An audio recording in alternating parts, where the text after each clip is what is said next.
Thank you all for joining me today. It was just over a year ago when I was here to share our first report on the St. Louis Public School District. It was that report that highlighted the misuse of credit cards, unjustified pay increases, and the perilous financial path the district has been on. A lot's changed in the district since that moment, but unfortunately, those changes have not been for the better. Not long after the release of our last report, we saw yet another change in leadership as Dr. Bourchadet was terminated. And a few months later, the State Board of Education voted to downgrade SLPS from fully accredited to provisionally accredited. The bottom line is simple. This is a district that's in the midst of massive operational distress, and it's crucial that the more than 16,000 kids who rely on these schools for their education have effective leadership in place to guide them through these turbulent times. Unfortunately, the report we're sharing with you today does not paint a flattering picture of the leadership by the SLPS Board of Education. In fact, I believe this report highlights the need to have a serious conversation about the long-term governance structure of the district, and I'm encouraging the Department of Elementary and Secondary Education, and if necessary, the legislature, to explore options to ensure effective leadership for the district and the thousands of young people who attend these schools in the years to come. With this report, we are once again giving the district our lowest possible rating of poor, as our report details how ineffective leadership has eroded public trust, damaged employee morale, and fostered a culture that lacks accountability. When you take this in combination with everything we shared in the first report, it should cause the parents of the children attending these schools to be very concerned. And I want to emphasize something. This is not about one bad policy, one bad contract, or one bad decision. It's about a pattern of lax oversight and ineffective governance. Our audit report depicts a school district that struggled to do the basic things required from those entrusted with hundreds of millions of taxpayer dollars, and more importantly, the educational well-being of children. With that, I'm going to detail some of our findings, and then I'll open it up for your questions. The report describes an environment where employees were afraid to communicate directly with leadership, where information was funneled through a narrow chain of command, and where even most of the board members were being left in the dark. There was a communication bottleneck in which cabinet members could only relay messages to Dr. Scarlett through the former deputy superintendent, and Dr. Scarlett communicated primarily with only the board president and the former board vice president, who would then pass along partial information to the rest of the board. This lack of communication caused challenges culminating in the resignation of a board member in January of 2025, in part because of the lack of information being shared with the board and the inability to receive insufficient information from district leadership to carry out her board duties. When the people making decisions don't have the information they need, they're not really governing, they're just guessing.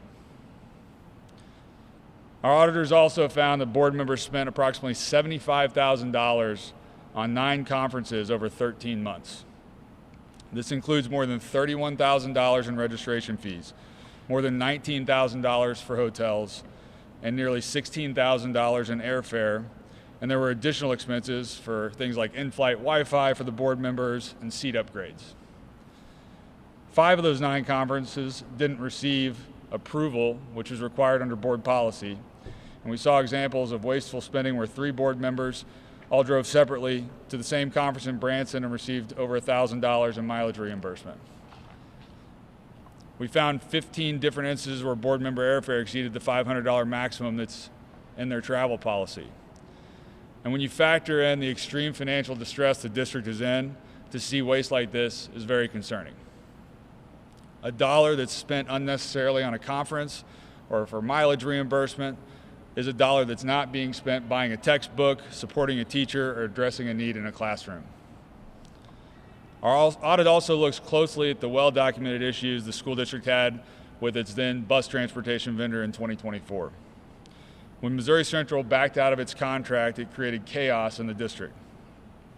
It put an enormous burden on families who faced significant challenges getting their students to and from school safely and timely. And the district incurred significant increased transportation expenses because of the sudden change that took place. Our report provides additional insight into how the district didn't closely monitor contractor performance and compliance with contract terms, and as a result, they jeopardized the safe transportation of the district students. The contract the district had with the provider required the bus fleet to achieve at least 90% first-time satisfactory inspection pass rate. Instead of that, the fleet only passed at a 72% rate in 2024 and a 51% rate in 2023. Yet the district didn't enforce the contractual penalties available to it in those times. And then when the vendor eventually terminated the contract and left the district without transportation for students, the district could have and should have made a claim on the vendor's performance bond to offset the cost the district incurred. But inexplicably, they failed to do this, and even when we notified the district of this during the audit, they didn't pursue a bond claim, which could have resulted in a $3.1 million recovery on behalf of the district.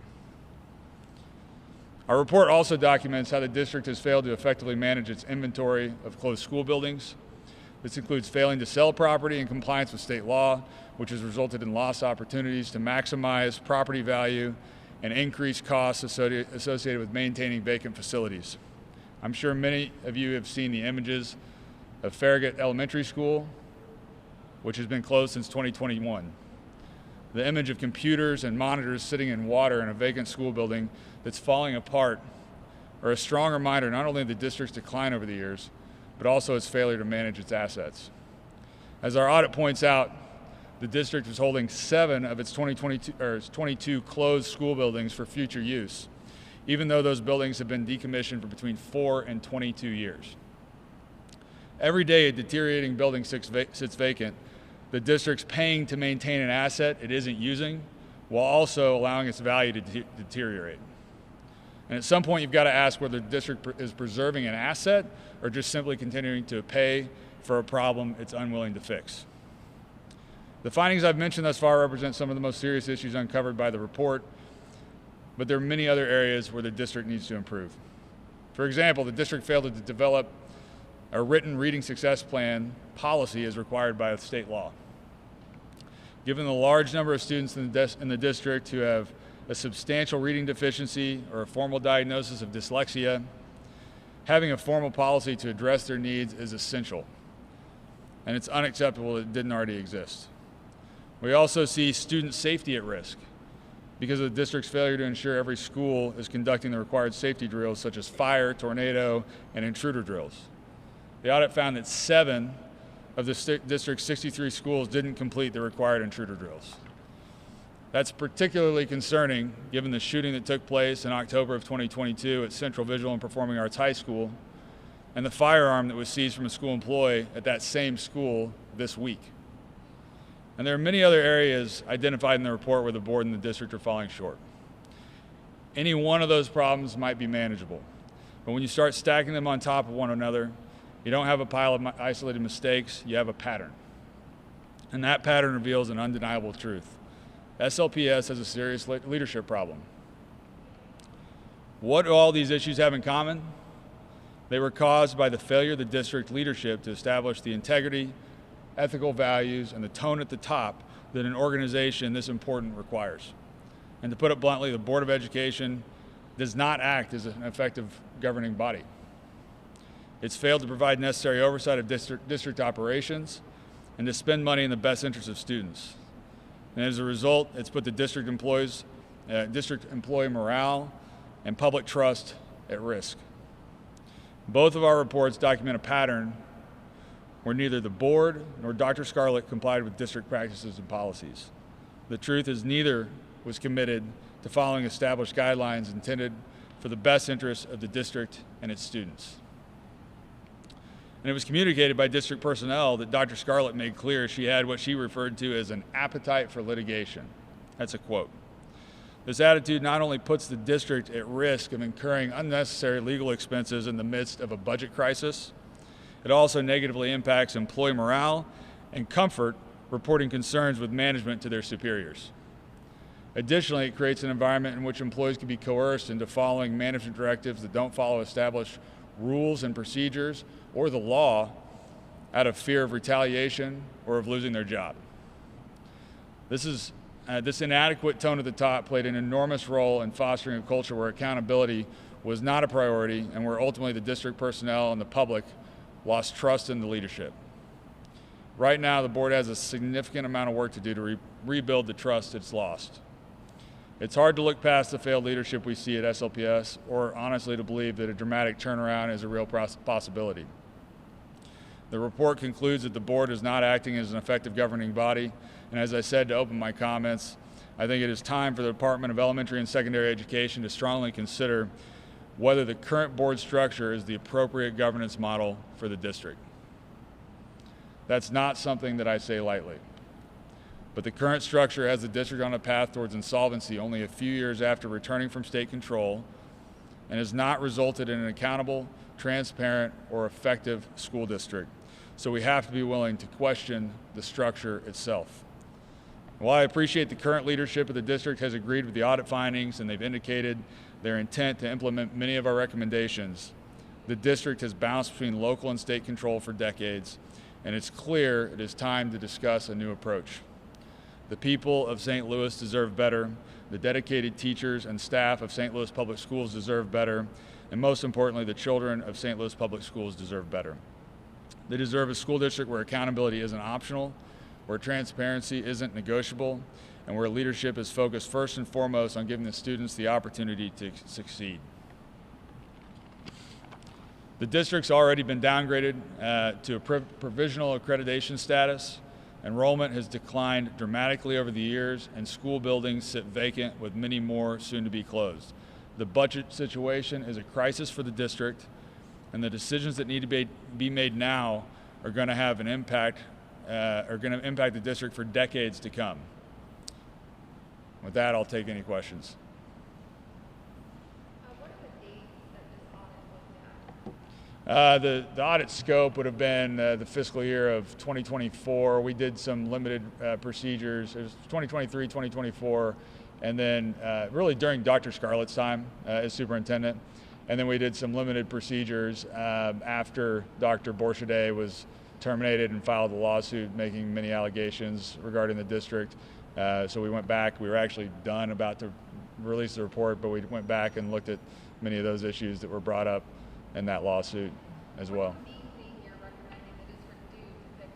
Well, there's a multitude of recommendations in the report. As I said, there's many findings, and the board is has indicated agreement with the findings and the recommendations. And so I just allow you to look at the report because there's probably 11 or 12 different findings, might be 10. I don't remember off the top of my head, but each one of those has kind of specific feedback related to them. What was the thing that shocked you the most in the audit? The way that the former superintendent, Dr. Scarlett, operated, she was very controlling, obviously. The Board of Education was being kept in the dark.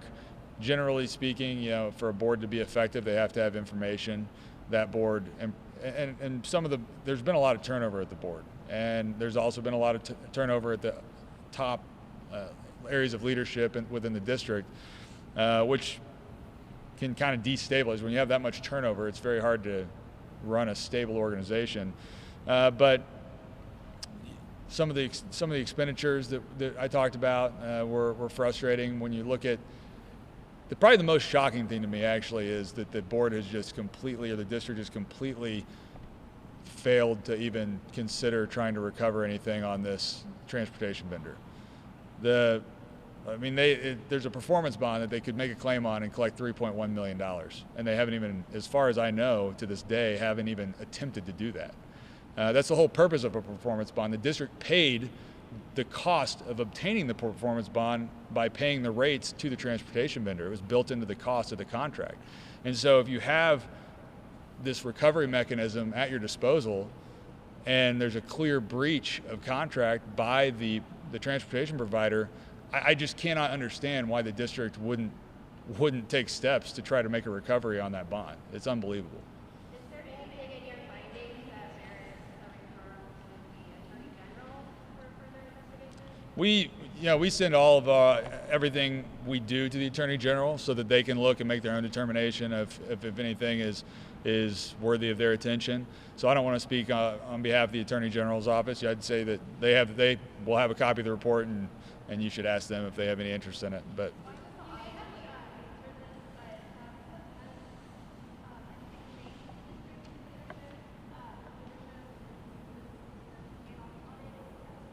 yeah, so some of there's been turnover on the board. There's obviously been multiple superintendents that have been terminated over the course of this audit. And so, there has been turnover in leadership. And a lot of what I'm looking at and why I say what I'm saying here is that we have a multi-decade history here with the school district of what's been happening with the previous elected board before the state took over, the 12-year period during the state operated board, and now a period of about 6 or 7 years, which this covers about 5 years of that, where the district has been back in local control, and it went from being accredited, and then we're back to being provisionally accredited, and probably on our way to not being accredited again. And so I look at that and say, do I think there's probably some great people on the school board who care deeply about the school district? I absolutely think that's probably the case. I think the superintendent cares a lot too.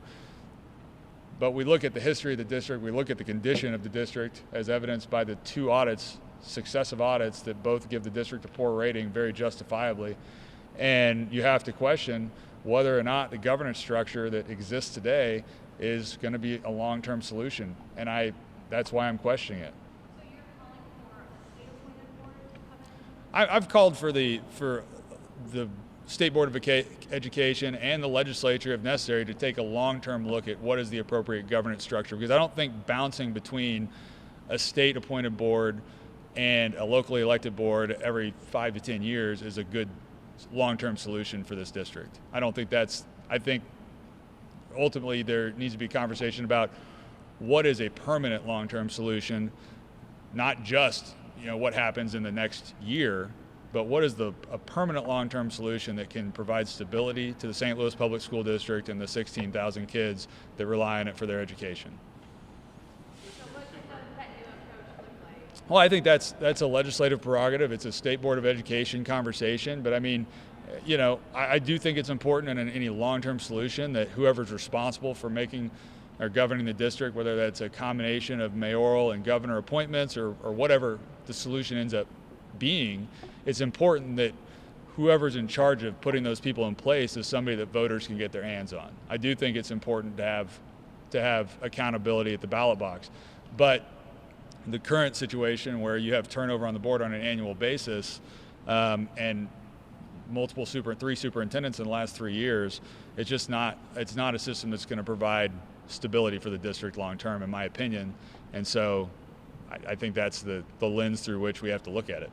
We have a new superintendent in place just this year. You mentioned there's actually been a couple since the scope of your audits there.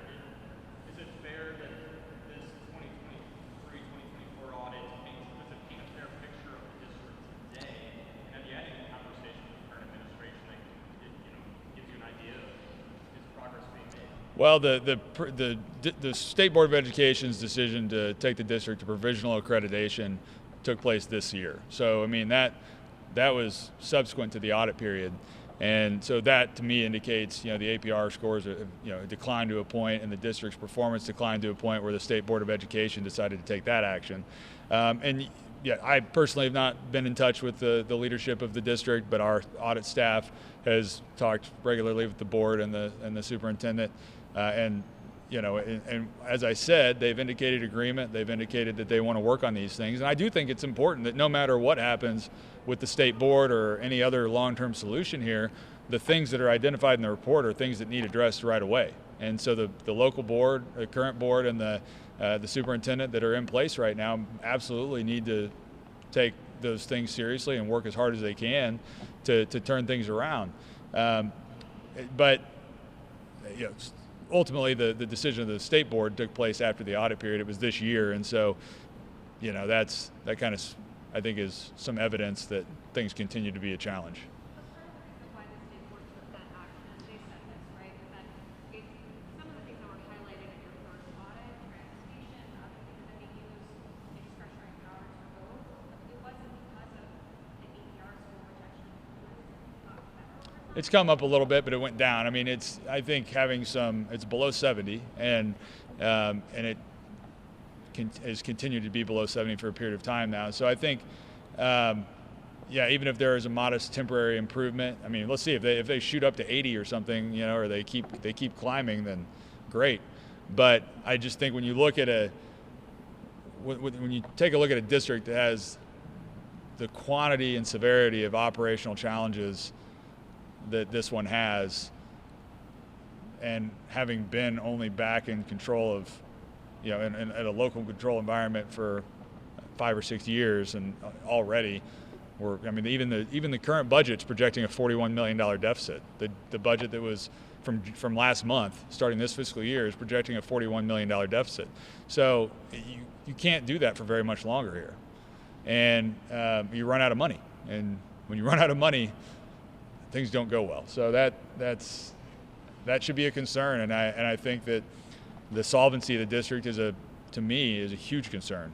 In addition to all the things that were in this report, the prior report had a lot of stuff in it too. When you take them together, it's a large number of problems.